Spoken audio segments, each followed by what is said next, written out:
Welcome back to genius tutorials. तो आज हम क्लास 9 के हिस्ट्री का चैप्टर 1 पढ़ने जा रहे हैं जिसका नाम है द फ्रेंच रेवोल्यूशन। तो ये जो चैप्टर है ना फ्रेंच रेवोल्यूशन, ये बहुत ही ज़्यादा इंपॉर्टेंट है, इसीलिए चैप्टर को हम लाइन टू लाइन बहुत अच्छे से पढ़ने वाले हैं। तो आपको जस्ट क्या करना है, इस वीडियो को स्टार्टिंग से एंड तक बहुत अच्छे से सुनना है और समझना है, ठीक है। तो चलिए स्टार्ट करते हैं। अब आपकी बुक में ये जो चैप्टर है ना, इसमें स्टार्टिंग में एक इवेंट के बारे में गिवन है, स्टॉर्मिंग ऑफ बेस्टाइल। तो उसी के बारे में हम सबसे पहले पढ़ेंगे। हालांकि ये इवेंट बाद में हुआ था, बट स्टार्टिंग में गिवन है, तो थोड़ा सा इसको हम ब्रीफली डिस्कस कर लेंगे। तो हुआ क्या, देखो, ऑन 14 जुलाई 1789। तो 1789 14 जुलाई की मॉर्निंग में, उस दिन सुबह हुआ क्या, Paris was in state of alarm. ठीक है, जो पेरिस था ना, it was in state of alarm, मतलब कि बहुत ही ज्यादा एक्सट्रीम डिफिकल्ट सिचुएशन चल रही थी। लोग सड़क पे उतर आए थे प्रोटेस्ट करने के लिए। और इन सब का कारण क्या था, क्योंकि वहां पे उस time financial crisis, subsistence crisis चल रही थी। फूड ग्रेन्स के प्राइसेस इतने ज्यादा बढ़ गए थे, लोग भूखे मर रहे थे, ठीक है, और ऊपर से उनको टैक्स पे करना पड़ रहा था। तो इन सब चीजों की वजह से जो लोग हैं प्रोटेस्ट करने के लिए सड़कों पे उतर आए थे। ये बात जब किंग को पता चली, उस टाइम पे जो फ्रांस के किंग थे उनका नाम था लुई 16, ठीक है। तो जब ये बात किंग लुई 16 को पता चली, तो उन्होंने क्या किया, he ordered troops to enter the city. उन्होंने अपनी आर्मी की जो ट्रूप थी उनको शहर भेज दिया कि वो लोगों को कंट्रोल कर सके, लोगों को कंट्रोल करने के लिए। बट र्यूमर क्या फैल गई, rumour spread that the army would attack the citizens. लोगों के बीच में ये अफवाह फैल गई कि जो राजा है उन्होंने अपनी आर्मी को हमारे ऊपर अटैक करने के लिए भेजा है, ठीक है। तो ये सब र्यूमर्स की वजह से क्या हुआ, कुछ 7,000 के करीब जो लोग थे वो टाउन हॉल में गैदर हो गए, ठीक है। Around 7,000 people gathered at the town hall, और उन्होंने क्या डिसाइड किया, they decided to form people's militia. ना, पीपल्स मिलिशिया का मतलब क्या होता है, आर्मी ऑफ कॉमन पीपल। तो ये जो कॉमन पीपल थे, इन्होंने अपनी एक आर्मी बनाने का सोचा। अब आर्मी तो बना दी, उन्हें लड़ने का डिसाइड कर लिया, बट लड़ने के लिए हथियार भी तो चाहिए, क्योंकि किंग ने जो आर्मी भेजी थी उनके पास तो अच्छे खासे हथियार, वेपन्स वगैरह थे। बट ये जो कॉमन आर्मी थी, कॉमन पीपल की आर्मी थी, इनके पास वेपन्स नहीं थे। तो उन्होंने क्या डिसाइड किया, दे broke into the government buildings, ठीक है। गवर्नमेंट बिल्डिंग्स में घुस गए और वहां पे उन्होंने आर्म्स और वेपन्स वगैरह चुरा लिए, ठीक है। They broke into the government buildings to search for weapons. Then उसके बाद क्या हुआ, several hundred people march to the Bastille in the eastern Paris. Bastille जो है वो ईस्टर्न पेरिस में है। तो वो सब लोग जो है 100 के करीब लोग बेस्टाइल की तरफ निकल पड़े। और वहां जाके उन्होंने क्या किया, वहां जाके उन्होंने तोड़फोड़ शुरू कर दी और इधर उधर आग लगा दी। फिर एक फाइट शुरू होगी, fight broke out and the commander of the Bastille. और उस फाइट में, उस लड़ाई में क्या हुआ, जो बेस्टाइल के कमांडर थे उन लोगों ने उसको मार दिया। और वहां पे जो 7 कैदी थे, 7 प्रिजनर्स थे वहां पे जो कैद थे, उनको भी वहां से रिलीज कर दिया, ठीक है। उसके बाद देखिए, the Bastille symbolize the king's despotic power and was widely hated. जो बेस्टाइल था ना, वो किंग के डेस्पोटिक पावर को सिंबलाइज करता था। डेस्पोटिक मतलब कि जो किंग की अनलिमिटेड इटर्नल पावर थी ना, उसका सिंबल था वो, इसीलिए लोग उससे सबसे ज्यादा नफरत करते थे। और इसीलिए उन्होंने सबसे पहले वहीं पे हमला किया और बेस्टाइल को बिल्कुल तबाह कर दिया। द फोर्ट्रेस वॉज डेमोलिश, बहुत बुरी तरीके से वहां पे तोड़फोड़ करके बिल्कुल सब कुछ उन्होंने मिट्टी में मिला दिया। और जो उसके टूटे हुए स्टोन्स वगैरह थे ना, उसको उन्होंने मार्केट्स में जाके बेच दिया एज सोवेनिर्स। सोवेनिर्स का मतलब होता है जिसको हम एज अ मेमोरी की तरह रखते हैं ना, एक याद में उन्होंने उसको अपने स्टोन्स को संभाल के रख लिया, ठीक है, कुछ लोगों ने। उसके बाद क्या हुआ, देखिए, riots continued in Paris and country side after the storming of Bastille. तो इन सब के बाद भी जो है लड़ाई झगड़े दंगे ये सब चलते रहे पेरिस के अंदर और कंट्री साइड में भी। And the main cause of unrest was the high price of bread. और ये जो प्रोटेस्ट वगैरह चल रहा था ना, इसका मेन रीजन यही था, हाई प्राइस ऑफ ब्रेड, क्योंकि जो फूड ग्रेन से जो फूड था उनके प्राइसेस बहुत ज्यादा इंक्रीज कर दिए, लोग उसको अफोर्ड ही नहीं कर पा रहे थे, तो वो भूखे मरने लगे। इसीलिए उन्होंने ये सारा प्रोटेस्ट किया, ठीक है। At the time people did not foresee the future execution of the king. उस टाइम लोगों को ये तो समझ नहीं आया कि किस तरह से ये सारा जो सिस्टम है वो बाद में खत्म हो जाएगा और जो राजा है उसको एग्जीक्यूट कर दिया जाएगा, उसको मार दिया जाएगा। बट जो हिस्टोरियंस थे उन्होंने बाद में कड़ी से कड़ी जोड़ी। तो ये जो चेन ऑफ इवेंट्स है, इनको जोड़ने के बाद उन्होंने ये रियलाइज किया कि जो ये रेवोल्यूशन जो बाद में हुआ था, फ्रेंच रेवोल्यूशन, वो इसी इवेंट के बाद से हुआ, मतलब कि स्टॉर्मिंग ऑफ बेस्टाइल के बाद से फ्रेंच रेवोल्यूशन स्टार्ट हो गया था, ठीक है। तो ये सभी याद रखेंगे कि जो फ्रेंच रेवोल्यूशन है वो कौन से ईयर में स्टार्ट हुआ था, 1789 में, after the storming of Bastille, ठीक है। These protest eventually led to the fall of monarchy. ये जो प्रोटेस्ट उन्होंने लोगों ने किए, इसकी वजह से फाइनली जो मोनार्की सिस्टम है वो खत्म हुआ और किंग का एग्जीक्यूशन, मतलब कि राजा को बाद में मार दिया गया, ओके। तो चलिए नेक्स्ट टॉपिक पे, French society during the late 18th century. तो 18th सेंचुरी में फ्रेंच की सोसाइटी कैसी थी उसके बारे में पढ़ते हैं। नाउ इन 1774, तो 1774 की बात है, ठीक है, जो लुई 16 थे, he became king of France at the age of 20। तो 20 साल की उम्र में ही वो फ्रांस के राजा बन गए एंड मैरिड टू मैरी एंटवेनेट, ठीक है। बाद में उनकी जो शादी है वो मैरी एंटवेनेट से हो गई।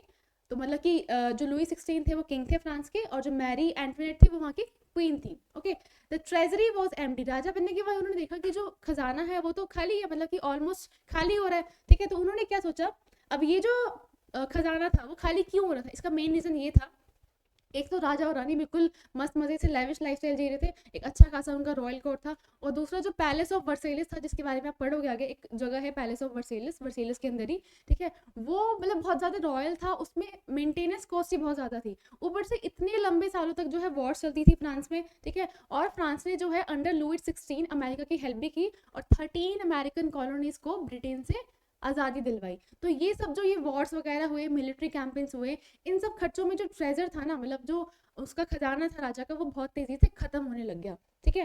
Total national depth exceeded 2 billion levers. अब जो ये लिवर्स है, ये बेसिकली करेंसी है, मतलब यूनिट करेंसी है, फ्रांस की करेंसी थी उस टाइम पे, ठीक है।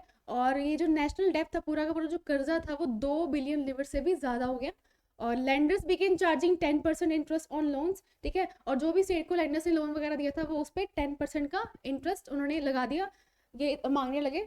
और उसके बाद देखिए, large portion of budget went towards interest payment, बहुत सारा पैसा तो इंटरेस्ट पे करने में ही चला जाता था। तो टू ओवरकम रूटीन एक्सपेंसेस, ये सारे एक्सपेंसेस कवर करने के लिए द गवर्नमेंट रेज टैक्सेस, तो जो राजा था उसने क्या डिसाइड किया कि वो टैक्स लगा देगा, ठीक है, तो उसने टैक्स लगाने का सोचा। Only the third estate paid taxes. अब जो टैक्सेस की हम बात कर रहे हैं, ये सारे लोग नहीं पे करते थे, सिर्फ थर्ड एस्टेट के लोग ही पे करते थे। आगे हम पढ़ेंगे कि 3 एस्टेट में फ्रेंच सोसाइटी डिवाइडेड थी, उसमें से जो थर्ड एस्टेट है ना, सिर्फ वही लोग टैक्स पे करते थे, while the first and second estates were exempt, मतलब कि उनको टैक्स पे नहीं करना पड़ता था, उनके पास कुछ स्पेशल प्रिविलेजेस थे, ठीक है। The society of estates was a part of feudal system from the middle edges. Middle edges से बहुत पहले से ही जो सोसाइटी थी एस्टेट्स की, वो फ्यूडल सिस्टम का पार्ट थी। फ्यूडल सिस्टम बेसिकली क्या होता है, जो पुअर लेबर्स वर्कर्स होते हैं, उनको रिच पीपल के वहाँ जाके जबरदस्ती काम करना पड़ता था, और उनको टैक्स पे करना पड़ता था, ठीक है। ओल्ड रिजीम ना, ओल्ड रिजीम का मतलब क्या है, old regime refers to the French society and institutions before 1789, क्योंकि 1789 में क्या हुआ, फ्रेंच रेवोल्यूशन हुआ। तो बेसिकली ओल्ड रिजाइम का मतलब है French society before the French revolution. French revolution से पहले जो फ्रेंच सोसाइटी थी उसको कहते हैं ओल्ड रिजीम, क्लियर। अब देखिए, peasants made up 90% of the population but few own lands, ठीक है। अब जो पीजेंट्स थे, 90% पॉपुलेशन जो थी वो पीजेंट्स थी, फार्मर्स वगैरह थे, बट थोड़े ही लोग थे जिनके पास अपना खुद का लैंड था, बाकियों को दूसरे के फील्ड्स पे जाके काम करना पड़ता था। Then about 60% of the land was owned by nobles. 60% जो लैंड था वो किनके पास था, नॉबल्स के पास था, चर्च के पास था, and wealthy third estate members, और थर्ड एस्टेट में जो कुछ वेल्दी मेंबर्स थे उनके पास था। द फर्स्ट एस्टेट, नाउ देखो मैंने आपको बताया कि जो फ्रेंच सोसाइटी थी वो 3 एस्टेट्स में डिवाइडेड थी, कौन कौन से। जो फर्स्ट एस्टेट था उसमें क्लर्जी आती थी, ठीक है। सेकंड एस्टेट में कौन से लोग आते थे, नॉबल्स, और थर्ड एस्टेट के अंदर काफी सारे टाइप के लोग आते थे, बिग बिजनेसमैन हो गए, rich merchants, court officials, lawyers वगैरह हो गए, और इसके अलावा जो फार्मर्स, पीजेंट्स, आर्टिसंस हैं वो लोग, ठीक है, लैंडलेस लेबरर्स और सर्वेंट्स वगैरह। तो ये सभी लोग जो है वो थर्ड एस्टेट में आते थे, जो टैक्स पे करते थे, okay.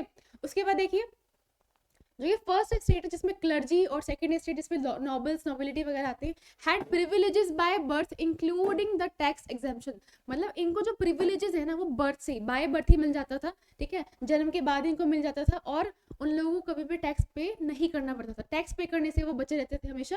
Novels collected the feudal dues, जो ये फ्यूडल ड्यूज जो थे वो नॉवल्स कलेक्ट करते थे, मतलब जबरदस्ती स्मॉल वर्कर्स और लेबर से काम करवा के उनसे टैक्स वगैरह वसूलते थे, and force peasants to provide labour and services, और उनको फोर्सफुली अपने लिए काम कराया जाता था। चर्च कलेक्टेड अ टैक्स, ऊपर से जो चर्च थी वो एक टैक्स कलेक्ट करती थी।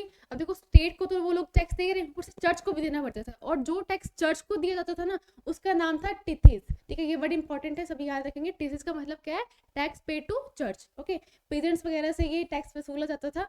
The third state paid all state taxes, जो थर्ड स्टेट है ना वो सभी स्टेट टैक्सेस को पे करते थे, इंक्लूडिंग द डायरेक्ट टैक्स, उसमें डायरेक्ट टैक्स पे करते थे। डायरेक्ट टैक्स यहाँ पे इसका मतलब है टेल, ओके। जो टिथिस है इसका मतलब है church given to, tax given to church, और ये जो टेल है इसका मतलब है a direct tax given to the state, ठीक है।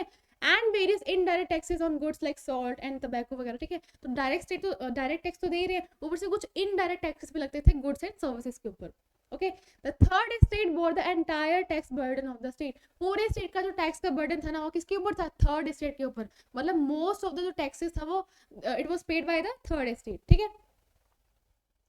चलिए next, the struggle to survive. अब किस तरह से लोगों ने स्ट्रगल किया सर्वाइव करने के लिए, देखिए France population grew from 23 million to 28 million in 1789। तो हुआ क्या, जो फ्रांस की पॉपुलेशन है वो 23 मिलियन से 28 मिलियन तक इंक्रीज होगी, 5 मिलियन का इंक्रीज हुआ इन 1789। ठीक है, increase population led to higher demand for food grains. देखो जाहिर सी बात है, पॉपुलेशन बढ़ रही है तो डिमांड भी तो बढ़ेगी ना फूड ग्रेन्स की, बट सप्लाई जो थी वो कम थी। क्यों, जो ग्रेन प्रोडक्शन थी did not match with the growing demand. जितनी डिमांड बढ़ रही थी उसके साथ गेन्स की प्रोडक्शन इतनी मैच नहीं कर पाई, मतलब कि डिमांड ज्यादा थी पर सप्लाई कम थी। अब डिमांड ज्यादा है सप्लाई कम है तो चीजों के प्राइसेस तो बढ़ेंगे ना, तो वही हुआ ब्रेड प्राइसेस रोज शार्पली। ठीक है, ब्रेड प्राइसेस मतलब कि जो भी वहाँ के लोग, उनकी जो ब्रेड रोटी वगैरह जो भी खाना वगैरह था उनकी प्राइसेस बहुत तेजी से बढ़ गए।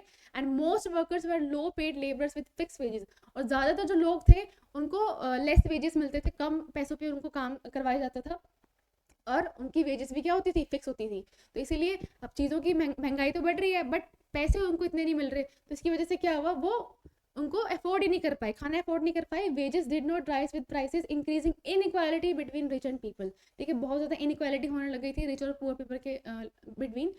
ऊपर से ड्रॉट्स और हेल, ठीक है, सूखा पड़ जाना, ऊपर से बर्फ वगैरह का गिरना, इसकी वजह से जो फसल थी वो बहुत ज़्यादा खराब हो गई, बैड हार्वेस्ट हुई। ठीक है, इसकी वजह से जो सिचुएशन है वो और ज़्यादा वर्स हो गई, बहुत खराब हुई। ठीक है, these conditions led to frequent subsistence crisis during the old regime। तो ओल्ड regime में, ठीक है, फ्रेंच सोसाइटी के अंदर एक सबसिस्टेंस क्राइसिस आ गया। अब सबसिस्टेंस क्राइसिस के उसको ध्यान से समझते हैं, देखिए इस डायग्राम के थ्रू। तो how a subsistence crisis happens, तो कैसे सबसिस्टेंस क्राइसिस होता है। सबसे पहले तो बैड हार्वेस्ट, फसल खराब हो गई, हार्वेस्ट बहुत खराब हुई। इसकी वजह से क्या हुआ, it led to scarcity of grains. ठीक है, मतलब कि फूड ग्रेन्स की कमी हो गई। ठीक है, इतनी ज़्यादा प्रोडक्शन नहीं हो पाई और डिमांड तो ज़्यादा थी बट सप्लाई कम। इसकी वजह से क्या हुआ, rise in food prices, food के प्राइसेस बहुत ज़्यादा आसमान छूने लगे, बहुत ज़्यादा बढ़ गए। The poorest can no longer buy bread. ठीक है, जो पुअर पीपल थे वो अब ब्रेड वगैरह नहीं खरीद पा रहे थे, अफोर्ड नहीं कर पा रहे थे, जिसकी वजह से क्या हुआ, फूड राइट्स होने लगे, दंगे होने लगे। एंड वीकर बॉडीज, अब उन्होंने कुछ खाया ही नहीं, कुछ खा पी नहीं रहे तो उनकी बॉडीज क्या हो जाएगी, वीक हो जाएगी। और वीक बॉडीज हो जाएगी तो क्या होता है, बीमारी आ जाती है। तो वही हुआ, डिजीजेज और एपिडेमिक जैसी चीज़ें आने लग गई फ्रांस में। And it led to increase number of deaths, और बहुत ज़्यादा नंबर में लोगों की डेथ्स हुई। तो ये बेसिकली क्या था, सबसिस्टेंस क्राइसिस था। ठीक है, bad harvest and it led to scarcity of grains, then rising food prices. और उसके बाद क्या हुआ, poorest can no longer buy bread, वो अफोर्ड नहीं कर पाए, फूड राइट्स होने लग गए, वीकर बॉडीज के कारण डिजीजेस हुई, एपिडेमिक्स हुई, और बाद में इसकी वजह से बहुत ज़्यादा नंबर्स में लोगों की डेथ हुई। क्लियर है, आई होप आपको ये समझ आया होगा अच्छे से। तो चलिए नेक्स्ट टॉपिक पे। Next is a growing middle class envisages an end to privileges. Now envisages का मतलब होता है कि हम फ्यूचर में किसी चीज़ के बारे में जब इमेजिन कर लेते हैं, ठीक है, वो चीज़।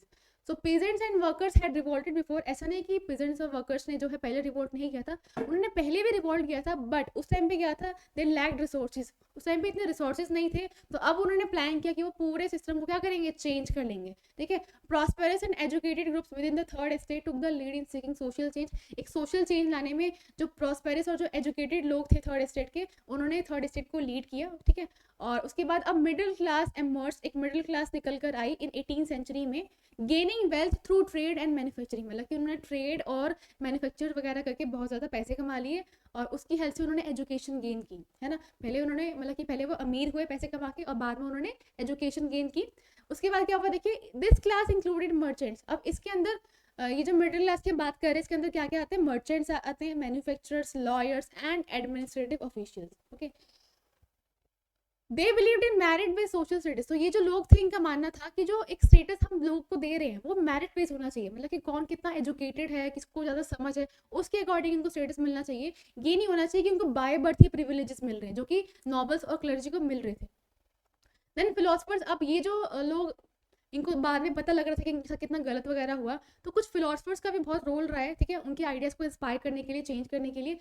फिलोसफर जैसे कि 3 फिलोसफर का नाम है आपकी बुक में, एक तो है जॉन लॉक, दूसरे हैं जीन जैक रूसो, एंड तीसरे फिलोसफर का नाम है मॉन्टेस्क्यू। ठीक है, इन्होंने अपनी बुक्स वगैरह लिखी है, जैसे कि जो जॉन लॉक की बुक है, उन्होंने अपनी book two treatises of government, ये उनकी बुक है। तो टू ट्रीटीज ऑफ गवर्नमेंट में उन्होंने डॉक्ट्राइन ऑफ डिवाइन और एब्सोल्यूट मोनार्की को बिल्कुल कंप्लीटली अपोज किया। ठीक है, और उनका ये कहना था कि मतलब कि पूरा का जो पूरा इटर्नल पावर है वो किंग के पास नहीं होना चाहिए, कुछ पावर लोगों के पास भी होना चाहिए, प्लस लोगों को कुछ बेसिक राइट्स मिलने चाहिए, जैसे कि right to life, freedom of speech, opinion वगैरह। ठीक है, और जो दूसरे हमारे नाम है जीन जैक रूसो, इनकी बुक का नाम था सोशल कॉन्ट्रैक्ट, ठीक है। तो इन्होंने अपनी बुक सोशल कॉन्ट्रैक्ट में क्या बताया कि जो गवर्नमेंट है, एक फॉर्म ऑफ गवर्नमेंट इस तरह से बननी चाहिए which should be based on social contract. Social contract पे बेस्ड होना चाहिए government between people and their representatives, मतलब कि जितने भी लोग थे उनमें एक कॉमन विल होनी चाहिए, सभी आपसी सहमति से एक गवर्नमेंट बनाए जो उन लोगों के लिए काम करे, ठीक है, ये सिस्टम होना चाहिए। और जो तीसरे फिलोसफर थे उनका नाम था मोंटेस्क्यू, और उन्होंने अपनी बुक स्पिरिट ऑफ लॉज में, ठीक है, स्पिरिट ऑफ लॉज में उन्होंने क्या सजेस्ट किया, there should be separation of powers, ठीक है, मतलब कि डिवीजन ऑफ पावर्स होनी चाहिए between legislative, executive and judiciary. Legislative आपको पता है कि जो लॉ बनाती है ना, और एग्जीक्यूटिव जो उसको इंप्लीमेंट करता है, जिसको एग्जीक्यूट करता है, और जो जुडिशरी है वो लोगों के राइट्स को प्रोटेक्ट करती है और इस बात का ध्यान रखती है कि जो भी लॉ बनाया जा रहा है वो लोगों के राइट्स और कॉन्स्टिट्यूशन को एक्सप्लॉइट ना करे, उसके अगेंस्ट ना हो, ठीक है। These ideas influence the US Constitution. In ideas से यूएस के कॉन्स्टिट्यूशन को इन्फ्लुएंस हुआ, जिससे फ्रेंच के जो पॉलिटिकल थिंकर्स थे वो इंस्पायर हो गए, ठीक है। और ये जो एनलाइटमेंट आइडियाज है वो बहुत तरह तरह से स्प्रेड हुए, जैसे कि सैलून्स वगैरह में, कॉफ़ी हाउसेस में, बुक्स न्यूज़पेपर्स में, जब लोगों काम में की बातें पढ़ती थी तो वो इंस्पायर हुए, इन सबसे वो सीखने लगे। इवन जो इलिटरेट पीपल थे, मतलब कि जो पढ़े लिखे नहीं थे, जो न्यूज़पेपर बुक से नहीं पढ़ के समझ पाते थे, उन लोगों को बोलकर सिंबल्स की हेल्प से समझाया जाता था कि किस तरह से उनके साथ जो राजा है वो गलत कर रहे हैं और उनके क्या क्या राइट्स होने चाहिए, ठीक है, कि वो अपने लिए आवाज़ उठा सके। Then Louis XVI plans to raise taxes sparkled public anger. अब जो इन बीच जो लुई 16 का जो प्लान था कि टैक्स और बढ़ाना है, तो इससे क्या हुआ, लोगों के बीच में लोग बहुत ज़्यादा गुस्सा हो गए, ठीक है, उन्होंने प्रोटेस्ट शुरू कर दिया अगेंस्ट प्रिविलेज एंड इनजस्टिस। जो भी प्रिविलेजेस बाकियों को मिल रहे थे उनको नहीं मिल रहे थे, और जो भी उनके साथ नाइंसाफी हो रही थी, इनके अगेंस्ट उन्होंने अपना प्रोटेस्ट शुरू कर दिया, ठीक है। इसके बाद क्या हुआ, next topic is the outbreak of the revolution. Finally revolution की स्टार्ट हुई, रेवोल्यूशन स्टार्ट हुआ क्या, Louis 16 needed to increase taxes. अब लुई 16 को तो अपनी तिजोरी भरने के लिए टैक्स बढ़ाना था, ठीक है, वो बढ़ाना चाहता था, लेकिन but could not do so without the approval of the state general. पर वो स्टेट जनरल के अप्रूवल के बिना ये काम नहीं कर सकता था, ठीक है। इन द ओल्ड रिजीम में king alone could not impose taxes. उस टाइम पे जो किंग है वो खुद से ही, मतलब खुद डिसाइड करके टैक्स को इम्पोज नहीं कर सकता था। He had to call the state general, उसको स्टेट जनरल को बुलाना ही पड़ता था, एक मीटिंग रखनी पड़ती थी। और लास्ट टाइम ये मीटिंग जो है ना वो 1614 में रखी गई, और उसके बाद फिर फ्रेंच रेवोल्यूशन से पहले 1789 में रखी गई, ठीक है। तो इस पर याद रखेंगे, जो स्टेट जनरल की मीटिंग थी वो सबसे पहले बुलाई गई थी 1614 में। और ये जो स्टेट जनरल है ना बेसिकली एक पॉलिटिकल बॉडी है। इस पॉलिटिकल बॉडी में तीनों स्टेट के रिप्रेजेंटेटिव्स आते हैं मीटिंग में, थर्ड स्टेट के भी, फर्स्ट स्टेट के भी और सेकंड स्टेट के भी। और ये डेट सब याद रखेंगे, 5 मई 1789, this is an important event. इस दिन हुआ क्या, 5 मई को Louis 16 called state general to approve new tax proposal. Meeting रखी गई स्टेट जनरल के साथ ताकि टैक्स प्रपोजल को अप्रूव किया जा सके। और इस मीटिंग में, this meeting was held in grand hall at Versailles, ठीक है। मैंने आपको बताया था स्टार्टिंग में पैलेस ऑफ वर्सेलिस के बारे में। ये एक बहुत ही रॉयल पैलेस है वर्सेलिस के अंदर, और इसी पैलेस में जो है मीटिंग रखी गई, ओके। और The first and second estate sent 300 representatives each sitting facing each other. अब हुआ क्या, इस मीटिंग में क्या हुआ, जो स्टेट जनरल, जो भी ये पैलेस था, स्टेट जनरल की जो मीटिंग रखी गई थी, इसमें फर्स्ट स्टेट और सेकंड स्टेट दोनों स्टेट से 300 रिप्रेजेंटेटिव्स आए, ठीक है। और वो जो है वो आमने सामने बैठ गए, मतलब कि इस तरफ जैसे फर्स्ट स्टेट के लोग बैठे और इस तरफ जो है सेकंड स्टेट के लोग बैठे थे। और third state sent 600 representatives. Third state ने अपने कितने रिप्रेजेंटेटिव्स भेजे, 600। And who had to stand at the back, उनके लिए बैठने की कोई जगह नहीं थी, उनको उनके पीछे खड़ा कर दिया। जैसे यहाँ पे फर्स्ट स्टेट और सेकंड स्टेट के लोग बैठे हुए थे, तो उनके पीछे पीछे उनको खड़ा कर दिया गया, okay. And around 40,000 letters containing the grievances of the common people were brought by the third state members. अब देखो, जो ये थर्ड स्टेट था, it was represented by educated wealthy individuals, peasants, artisans and women were excluded। तो third state के जो representative आए थे ना, वो थर्ड स्टेट के रिच पीपल थे, जो एजुकेटेड वगैरह थे, ठीक है। और जो उसमें peasants और artisans और जो women थी, उनको मीटिंग में जाने का परमिशन नहीं थी, उनको अलाउ नहीं किया गया, उनको बाहर रोक दिया गया। तो वो लोग, उन्होंने क्या किया, वो 40,000 के करीब लेटर्स अपने साथ लेके आए, उसमें उन्होंने अपनी कंप्लेंट्स वगैरह लिखी, ठीक है। Traditionally each state had one vote in the assembly. पहले क्या होता था, हर स्टेट का एक ही वोट काउंट होता था। जैसे कि अगर ये फर्स्ट स्टेट है तो इसका एक कलेक्टिव वोट, चाहे जितने मेंबर है 300 मेंबर्स है, तो पूरे स्टेट का एक वोट काउंट होता था। ऐसे जो सेकंड स्टेट है उसका भी एक कलेक्टिव वन वोट काउंट होता था, और थर्ड स्टेट का भी 1 वोट काउंट होता था। बट जो थर्ड स्टेट वाले थे उनका ये कहना था, उन्होंने ये डिमांड किया, थर्ड स्टेट डिमांडेड 1 वोट पर member inspired by the Rousseau's democratic ideas. जो उन्होंने रूसो की जो बुक थी उससे जो उनके जो आइडियाज वगैरह थे वो सब उन्होंने अपनाए और ये सब सोच के उन्होंने एक डिमांड मांगी। क्या डिमांड मांगी कि जैसे फर्स्ट और सेकंड स्टेट में 300 मेंबर्स हैं तो उनका एक एक वोट है, और थर्ड स्टेट में कितने मेंबर है, 600 मेंबर्स। तो ये जो वोट है वो पर मेंबर होना चाहिए, मतलब कि अगर 300 मेंबर्स का 1 वोट काउंट कर रहे हो तो थर्ड स्टेट में तो 600 मेंबर्स है, तो उस हिसाब से थर्ड स्टेट का 2 वोट काउंट होने चाहिए। बट ये जो डिमांड थी किंग ने बिल्कुल मना कर दी। किंग रिफ्यूज दिस डिमांड, और उसके मना करने के बाद जो थर्ड स्टेट के लोग थे वो प्रोटेस्ट में वहां से चले गए, ठीक है, मीटिंग से चले गए। और उसके बाद ये एक इम्पॉर्टेंट, अब जो ये टेनिस कोर्ट होते हैं ना, it is one of important event during the French revolution, बहुत ही ज़्यादा इंपॉर्टेंट रोल रहा है इसका।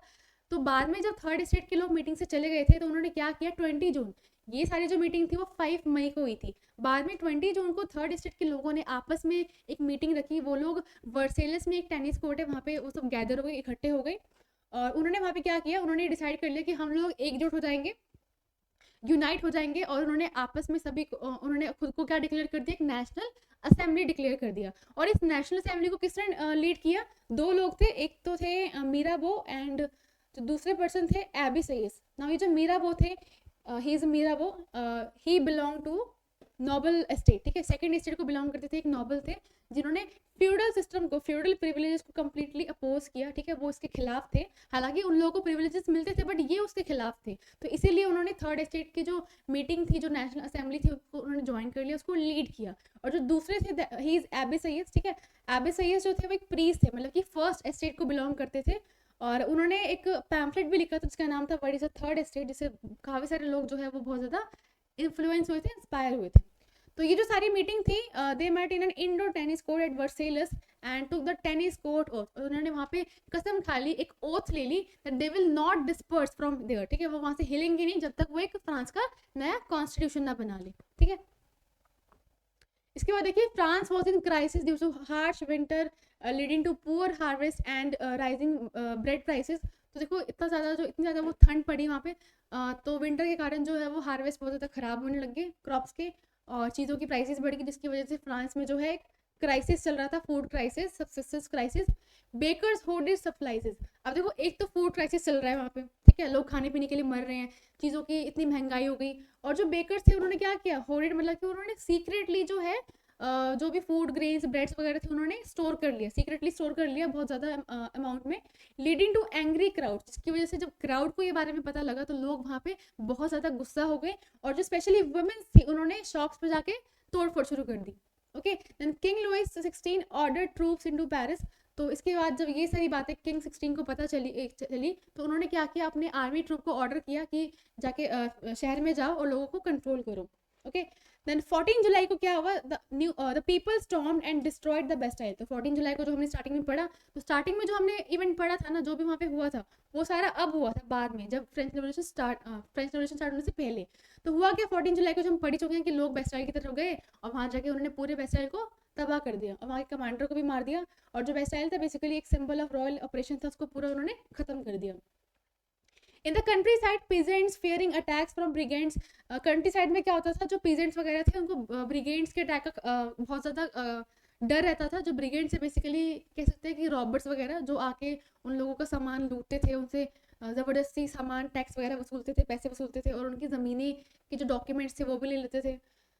देन उसके बाद क्या हुआ, जब ये लड़ाई वगैरह शुरू हुई तो इन लोगों ने क्या क्या बहती गंगा में हाथ धो लिया, मतलब वहाँ जाके जो मैनर हाउसेस थे, जो मैंशंस वगैरह थे उन लोगों के, ब्रिगेड्स वगैरह के, वहाँ पे जाके अटैक कर दिया, और जितने भी उनके ड्यूज वगैरह थे, जो डॉक्यूमेंट्स वगैरह थे, फ्यूडल ड्यूज डॉक्यूमेंट्स वगैरह, वो सब बिल्कुल जला दिया उनको, ठीक है, ना रहेगा बास ना बजेगी वसूली, सब कुछ उन्होंने खत्म कर दिया कि कोई उनके अब ड्यूज पेंडिंग नहीं है। तो many nobles fled their homes and emigrated to nearby countries. बहुत सारे जो नोबल्स थे वो उन्होंने अपने घर छोड़ दिए, घर से निकल के वो नियर बाई कंट्रीज, आसपास की कंट्रीज में जाके रहने लग गए, क्योंकि लड़ाई शुरू हो गई थी, उनको खतरा था कि हमें भी ना मार दिया जाए, ठीक है।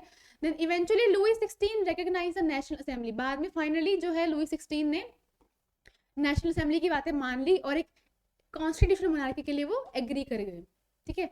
ऑन द नाइट ऑफ 4 अगस्त 1789, 4 अगस्त 1789 की रात को हुआ क्या, जो असेंबली थी, जो नेशनल असेंबली थी, उन्होंने फ्यूडल प्रिविलेजेस को बिल्कुल खत्म कर दिया कि अब से कोई किसी के वहाँ जाके फोर्सफुली काम नहीं करेगा, किसी को दूसरे रिच पीपल को कोई टैक्स वगैरह पे करने की जरूरत नहीं है, कोई ड्यूज वगैरह पे करने की जरूरत नहीं है, तो इसको उन्होंने कम्प्लीटली बिल्कुल खत्म कर दिया। The clergy lost their special privileges, दो स्पेशल प्रिविलेजेस क्लर्जीज वगैरह को मिलते थे वो बिल्कुल खत्म कर दिए गए। एंड टिथेज वर एबॉलिश, जो टैक्स पे किया जाता था चर्च को वो भी खत्म कर दिया गया। ऊपर से जो चर्च की लैंड्स थी वो भी गवर्नमेंट ने वापस ले ली। Okay, and the confiscation of church property, और जो चर्च से जो प्रॉपर्टी उनको मिली बरामद हुई वापस उन्होंने ली, उससे क्या हुआ, उससे स्टेट को एटलीस्ट मतलब कि कम से कम 2 बिलियन लिवर्स इतना अमाउंट मिल गया ताकि वो पूरा नेशनल डेथ को मतलब कि जो भी उनके ऊपर कर्जा चल रहा था उसको पे कर सके। ठीक है, then France becomes a constitutional monarchy, बाद में जो है फ्रांस एक कॉन्स्टिट्यूशनल मोनार्की बनी। तो किस तरह से क्या हुआ देखिए, the national assembly completed the draft of the constitution, तो फाइनली 1791 में नेशनल असेंबली ने अपना पूरा कॉन्स्टिट्यूशन बना के रेडी कर लिया। जैसे इंडिया को भी 2 साल लगे ना, 1947 में इंडिया आज़ाद हुई और 1949 में हमारा कॉन्स्टिट्यूशन बनकर रेडी हो गया था। ऐसे जो फ्रेंच पीपल थे उनको उन्होंने रेवोल्यूशन कब किया था, 1789 में, और बाद में 1791 में, मतलब कि 2 साल बाद उन्होंने अपना एक नया कॉन्स्टिट्यूशन बनाकर रेडी किया, जिसका एक ही एम था कि मोनार्क पावर्स, मतलब कि किंग की जो पावर्स है उस पर रोक लगानी, उसको लिमिट करना है। Powers were separated among 3 branches, powers को बेसिकली 3 ब्रांचेस में डिवाइड कर दिया गया। जो फर्स्ट ब्रांच है that is legislative, second is executive, then judiciary, making France a constitutional monarchy, और बाद में फ्रांस जो है एक कॉन्स्टिट्यूशनल मोनार्की बन गई। ठीक है, लॉ मेकिंग पावर जो था वो नेशनल असेंबली को दिया गया, विच वॉज इनडायरेक्टली इलेक्टेड, जो कि इनडायरेक्टली इलेक्ट होते थे, मतलब कि पहले जो वहाँ के सिटीजन थे वो इलेक्टर्स को वोट करते थे और बाद में इलेक्टर्स जो है वो नेशनल असेंबली के मेंबर्स को चूज करते थे।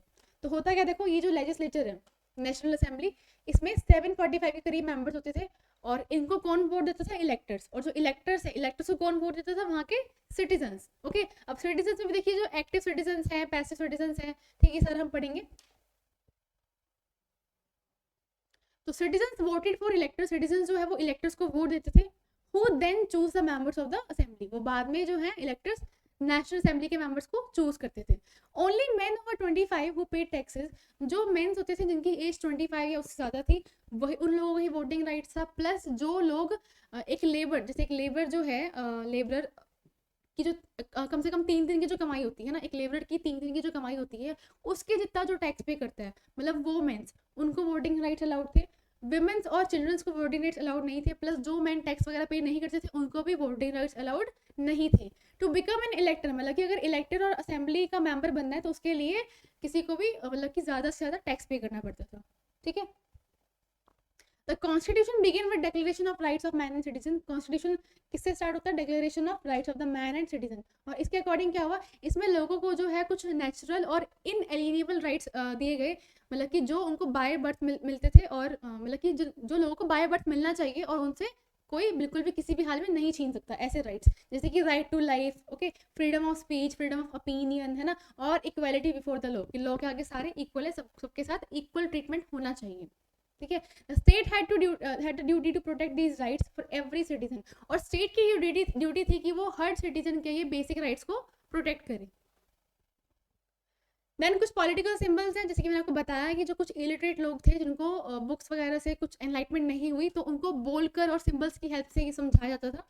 ठीक है, उनको एनलाइटन किया जाता था, तो वो सिंबल्स हम पढ़ेंगे। सबसे पहले जो है that is the broken chain, broken chain देखे हो, ये वाला जो सिंबल है, तो ब्रोकन चेन का मतलब क्या है, जो ये चेन है, चेन का मतलब क्या है, चेन से जो है, chains were used to fetter slaves, chain से जो स्लेव्स गुलाम्स वगैरह थे उनको बांध के रखा जाता था, और ये जो ब्रोकन चेन है इसका मतलब क्या है, it stands for the act of becoming free, कि अब वो आज़ाद है, अब वो किसी के गुलाम नहीं है।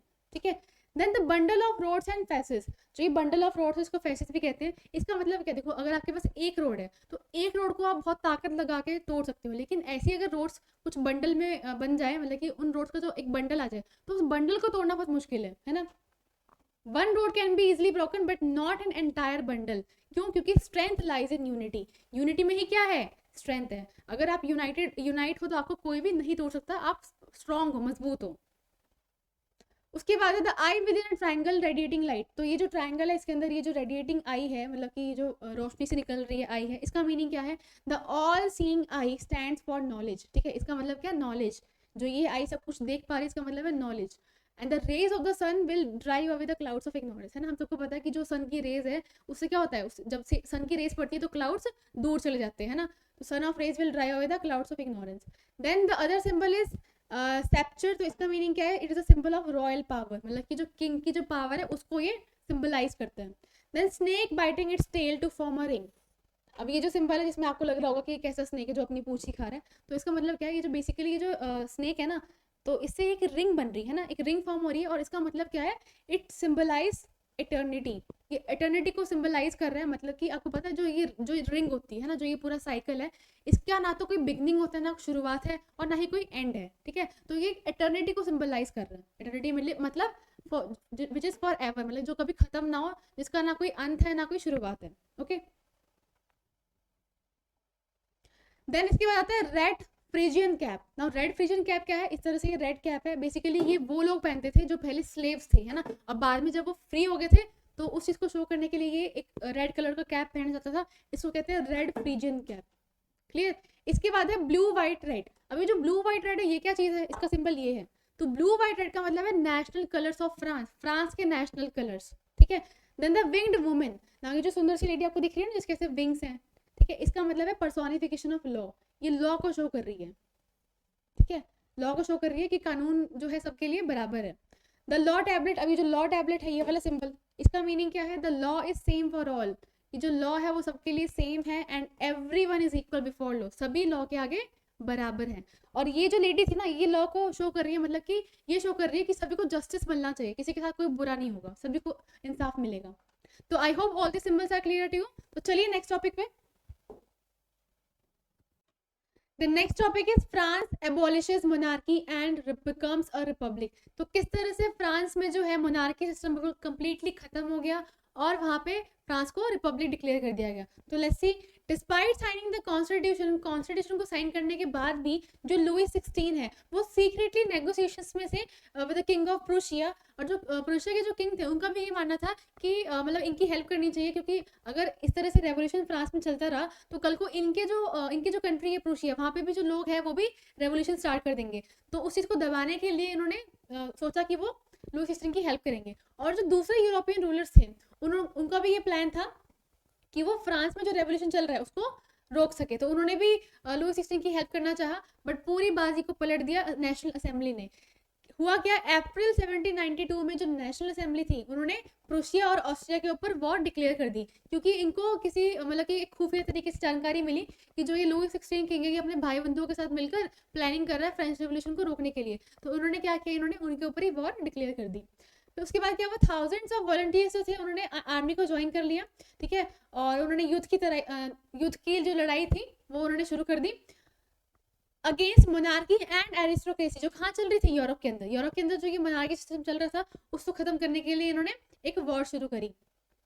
काफी सारे जो वॉलंटियर्स थे वो फ्रांस से निकल पड़े वहाँ की तरफ, और और जो एक वहाँ पे शहर था मार्सेल्स, है ना, मार्सेल्स शहर से जो काफी सारे जो वॉलंटियर्स थे वो वहाँ से वहाँ के लिए निकल पड़े, और उन्होंने एक पेट्रियोटिक सॉन्ग गाया, ठीक है, एक पेट्रियोटिक सॉन्ग गाया जिसका नाम है मार्सेलियस। और ये जो मार्सेलियस है ना, ये आज के टाइम पे क्या है, फ्रांस का नेशनल एंथम है। तो ये फर्स्ट टाइम उस टाइम पे गाया गया था, ये मार्सेलियस शहर से जो वॉलंटियर्स जा रहे थे वहाँ पे, तो उनके थ्रू ये गाया गया, और बाद में इसको फ्रांस का नेशनल एंथम डिक्लेयर कर दिया गया। चलिए इसके बाद revolutionary wars cause economic hardship, ये जो वॉर्स वगैरह चलते रहे इससे काफी सारी इकोनॉमिक हार्डशिप्स रही, and women had to manage homes and livelihoods, और वुमेन्स को पीछे से अपने घर और लाइवलीहुड्स का ध्यान रखना पड़ा in the absence of main, ठीक है, क्योंकि मेंस तो वॉर के लिए चले गए थे, पीछे से जो वुमेन्स थी वो अपने पूरे घर का और बच्चों का ख्याल रख रही थी। Many people felt the revolution needed to go further, बहुत सारे लोगों को ऐसा लगा कि जो ये रेवोल्यूशन है ये और आगे जाना चाहिए, क्योंकि जो 1791 का जो कॉन्स्टिट्यूशन था ना वो रिच के फेवर में था, कहीं ना कहीं वो रिच के फेवर में था, सभी लोगों को इक्वल राइट्स नहीं मिले थे, तो उन लोगों को ये लगा कि जो रेवोल्यूशन है ये और ज़्यादा आगे बढ़ना चाहिए। पॉलिटिकल क्लब्स बनाए गए काफ़ी सारे, जो गवर्नमेंट की जो पॉलिसीज वगैरह थी उसमें क्या किस तरह से क्या एक्ट करना है उनको डिस्कस वगैरह करने के लिए बहुत सारे पॉलिटिकल क्लब्स बनाए गए, और उनमें से जो एक मोस्ट सक्सेसफुल क्लब था उसका नाम था जैकोबिन क्लब। तो ये जैकोबिन क्लब बना था, ये सबसे सक्सेसफुल क्लब था, और बेसिकली इस क्लब में लेस प्रॉस्पेरस मेंबर्स थे, जैसे कि शॉपकीपर्स हो गए, आर्टिजन्स, लेबरर्स, ठीक है, और स्मॉल वर्कर्स वगैरह। और इस जैकोबिन क्लब के जो लीडर थे ना उनका नाम है मैक्सिमिलियन रॉबर्ट्सपायर। तो ये जो आपको बार्बी डॉल जैसे जो अंकल दिख रहे हैं ना, तो इनका नाम है मैक्सिमिलियन रॉबर्ट्सपायर, ये इस जैकोबिन क्लब के लीडर थे। ओके, इसके बाद देखिए some Jacobins wore long striped trousers, ठीक है, तो कुछ जैकोबियंस जो थे वो इस तरह से लॉन्ग ट्राउजर्स वेयर करते थे, स्ट्रिप्ड ट्राउजर्स, ठीक है, और एक ये रेड कलर का कैप पहनते थे which is the symbol of liberty, कि वो अब आज़ाद है, अब स्लेव्स नहीं है, ठीक है। और ये बेसिकली जो ये इनका ये जो पहनावा था it was to show their difference from the nobles, ताकि नॉबल्स से अलग दिखाई दे। और जो ये रेड कैप पहनते थे कि सिर्फ मेंस को अलाउड था, विमेंस ये नहीं पहनते थे, विमेंस कुछ और पहनते थे। फिर बाद में क्या हुआ देखो इन, तो यहाँ पे मेन बात ये है कि जो ये टर्म है सैन क्लूटोस, ये आपको ध्यान रखना है। So sans culottes are basically those Jacobins who wear long striped trousers and red cap, ठीक है, तो उनको कहते थे सैन क्लूटोस। और बाद में क्या हुआ 1792 अगस्त में जो ये जैकोबियंस हैं, ठीक है, इन्होंने क्या किया, इन्होंने ट्यूलरीज पैलेस पे हमला कर दिया, वहाँ के जो किंग के गार्ड्स थे उनको मार दिया, और किंग को काफी टाइम तक हॉस्टेज मतलब कि बंदी बनाए रखा। फिर बाद में असेंबली के लोगों ने डिसाइड किया कि वो जो रॉयल फैमिली है उसको भी वो कैद कर लेंगे, ठीक है। Then elections were held, elections हुए granting all men age 21 and above, ठीक है, जितने भी मेन थे जो 21 ईयर्स के थे या उससे ज़्यादा के थे उन सभी को वोटिंग राइट्स मिले, कि इस बार जो ये वाला कोई वो नहीं था कि जो रिच पीपल है उन्हीं को वोटिंग राइट्स मिलेंगे, सभी को वोटिंग राइट्स मिले, but those who were of 21 years age and उससे ज़्यादा सिर्फ मेंस को मिले, विमेंस को अभी तक नहीं मिले थे, विमेंस को बाद में मिले थे। Then the new elected body was called convention, तो जो ये नई इलेक्टेड बॉडी बनी उसका नाम कन्वेंशन था, okay. On 21 September 1792 convention abolish monarchy, तो फाइनली कन्वेंशन ने जो है मोनार्की को बिल्कुल खत्म कर दिया और फ्रांस को रिपब्लिक डिक्लेयर कर दिया। तो ये डेट इंपॉर्टेंट है, सभी याद रखेंगे। तो फ्रांस को रिपब्लिक कब डिक्लेयर किया गया, 21 सितंबर 1792, ओके। ऑन 21 जनवरी 1793, उससे एक साल बाद, बिल्कुल 21 जनवरी, एक साल बाद नहीं, 21 जनवरी 1793 को क्या हुआ, जो लुई 16 थे उनको एग्जीक्यूट कर दिया गया फॉर ट्रेजर, मतलब कि देशद्रोह के इल्जाम में उनको मार दिया गया। अब बाद में जो उनकी क्वीन थी, उनकी जो रानी थी मैरी एंटोनेट, उनको भी कुछ देर बाद एग्जीक्यूट कर दिया गया। इसके बाद अभी जो रेन ऑफ टेरर है ना, it is a very important, ठीक है, ये भी एक इंपॉर्टेंट इवेंट रहा है फ्रांस रेवोल्यूशन में। तो इसमें क्या था देखो, जो ये रेन ऑफ टेरर है इस दौरान क्या था, बिल्कुल हर जगह आतंक मचा हुआ था।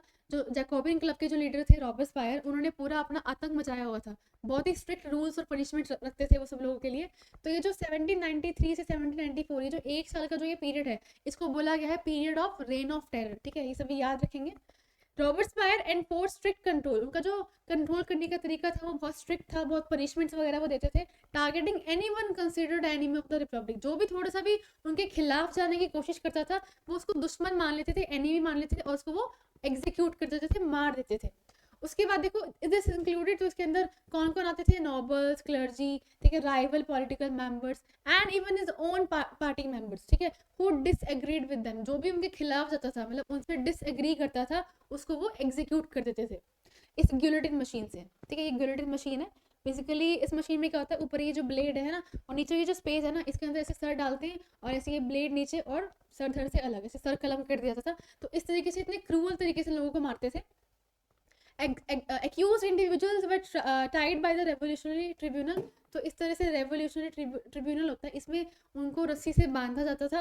And if they found guilty, और अगर वो दोषी पाए जाते थे तो उनको एग्जीक्यूट कर दिया जाता था फ्रॉम गिलोटिन मशीन, ओके।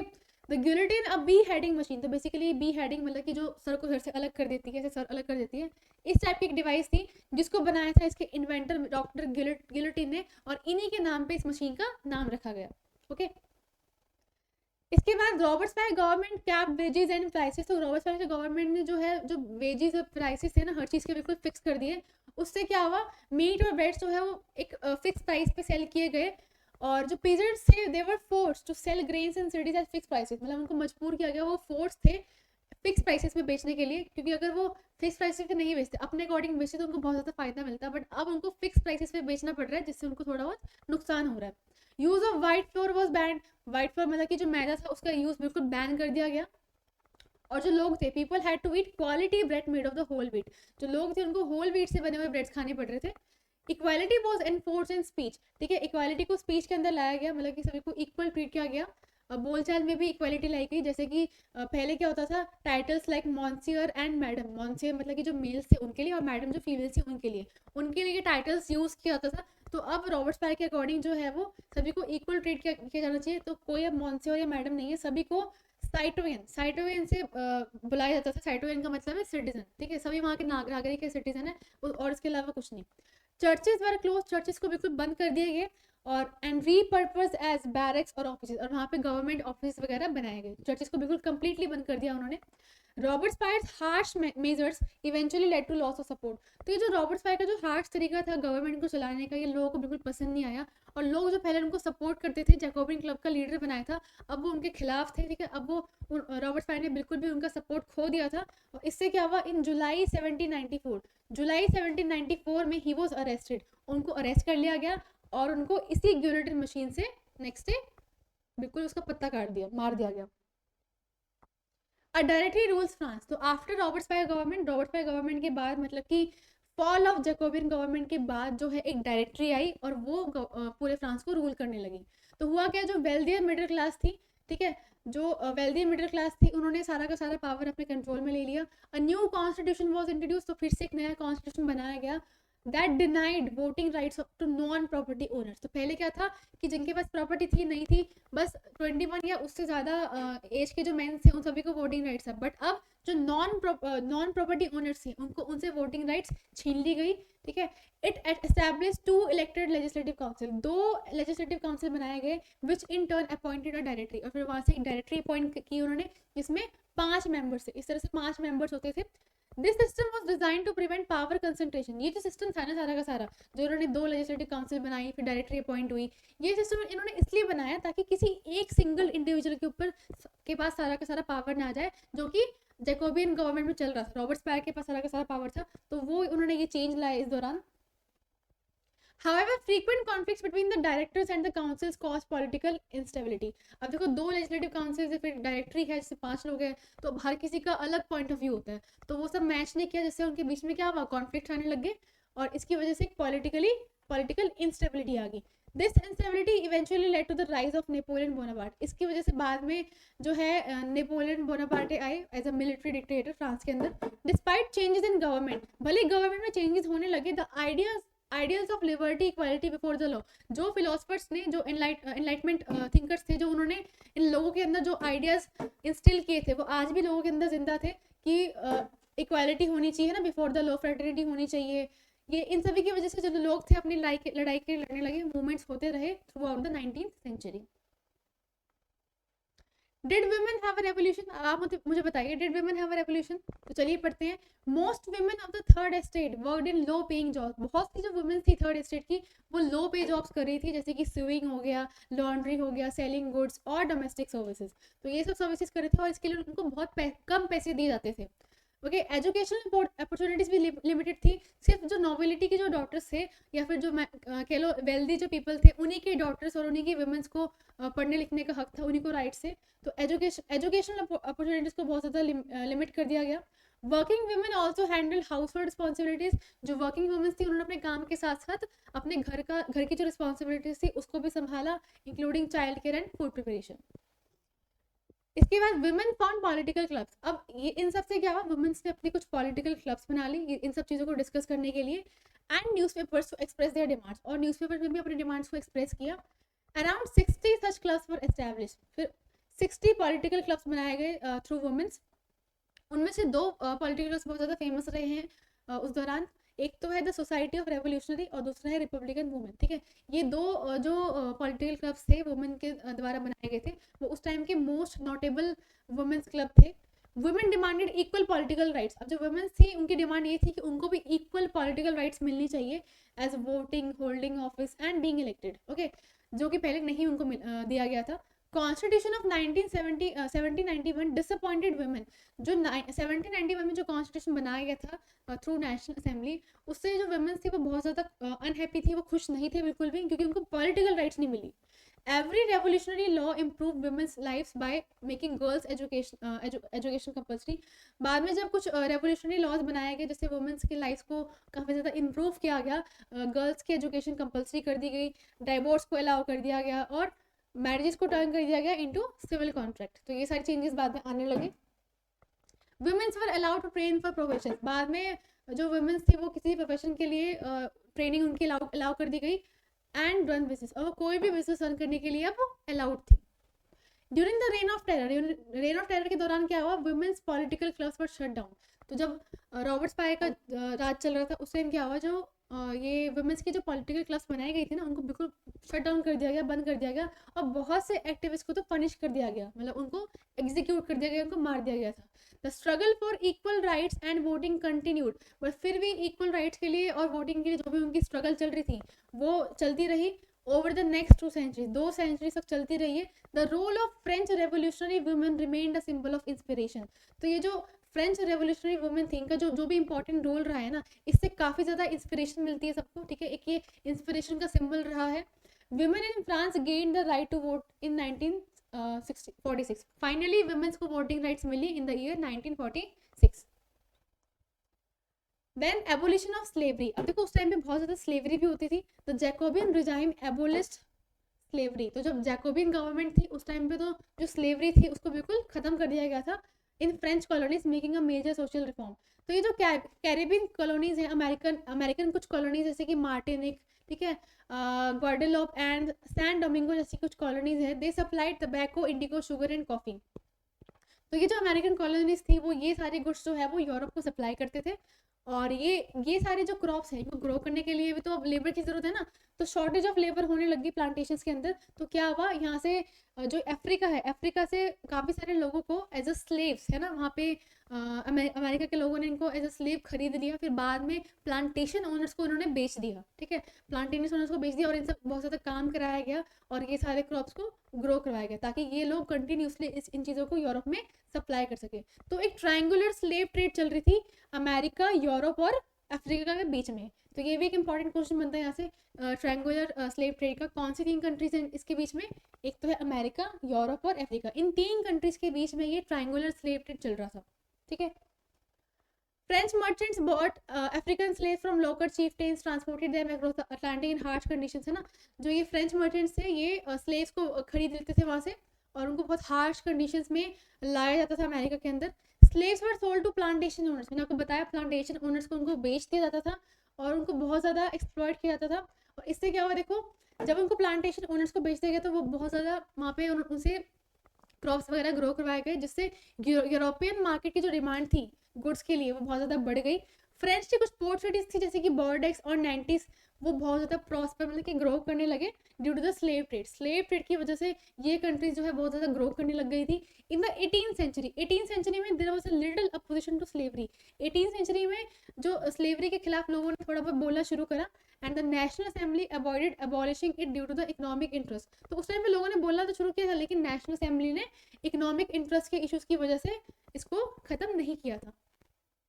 फिर बाद में क्या हुआ, the convention abolish slavery. Convention जो बाद में बनी थी एक नई इलेक्टिंग बॉडी, उन्होंने स्लेवरी को बिल्कुल खत्म कर दिया 1794 में, granting freedom to slaves in French colonies. तो फ्रेंच कॉलोनीज में जितने भी स्लेव्स थे सबको उन्होंने फ्रीडम दिलाई, आज़ादी दिलवाई। This reform was reversed by Napoleon in 1804। बाद में नेपोलियन ने इस चीज़ को बिल्कुल रिवर्स कर दिया, मतलब वो 1804 में जब वो राजा बन गया था तो वो वापस स्लेवरी को ले आया था, वापस स्लेवरी होने लग गई थी। Slavery was finally and permanently abolish. तो स्लेवरी को कंप्लीटली खत्म किया गया कौन से ईयर में, 1848 में। तो इतने सालों बाद फाइनली स्लेवरी को बिल्कुल कंप्लीटली खत्म किया गया और इसके बाद से कभी भी स्लेवरी नहीं हुई। इसके बाद देखिए the revolution and everyday life, ठीक है, तो किस तरह से रेवोल्यूशन वगैरह चल रहा था और क्या क्या इंपैक्ट लोगों के एवरीडे लाइफ पे पड़ा। Politics can influence what people wear, the language they speak and the books they read. तो जो पॉलिटिक्स है ना वो काफ़ी हद तक इन्फ्लुएंस करती है कि लोग क्या पहनते हैं, क्या लैंग्वेज वो बोलते हैं और क्या क्या बुक्स वो पढ़ते हैं, है ना। आफ्टर 1789 बहुत सारे चेंजेस आए डेली लाइफ में लोगों के due to the French revolution. Revolutionary government pass laws, अब रेवोल्यूशनरी गवर्नमेंट ने काफ़ी सारे लॉज पास किए to implement liberty and equality in the everyday life, ताकि लोगों को लिबर्टी मतलब कि आज़ादी मिले और सबको इक्वल ट्रीट किया जाए। वन की रिफॉर्म, एक जो बड़ा इंपॉर्टेंट रिफॉर्म एक सुधार रहा है वो क्या था, एबोलिशन ऑफ सेंसरशिप, ठीक है। और ये जो सेंसरशिप की जो एबोलिशन था ये खत्म कब हुआ, after the storming of Bastille, okay, इन 1789।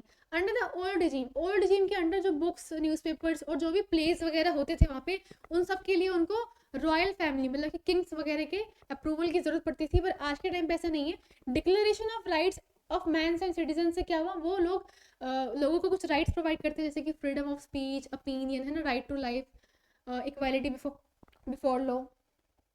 इसके बाद अब फ्लड ऑफ न्यूज़पेपर्स, बहुत सारे न्यूज़पेपर्स बहुत सारे न्यूज़पेपर्स बने, पैम्फलेट्स, बुक्स वगैरह, पिक्चर्स, ठीक है, to spread revolutionary ideas across the France, ताकि वो फ्रांस में हर तरफ हर कोने पे रेवोल्यूशनरी आइडियाज को ज़्यादा से ज़्यादा स्प्रेड कर सके।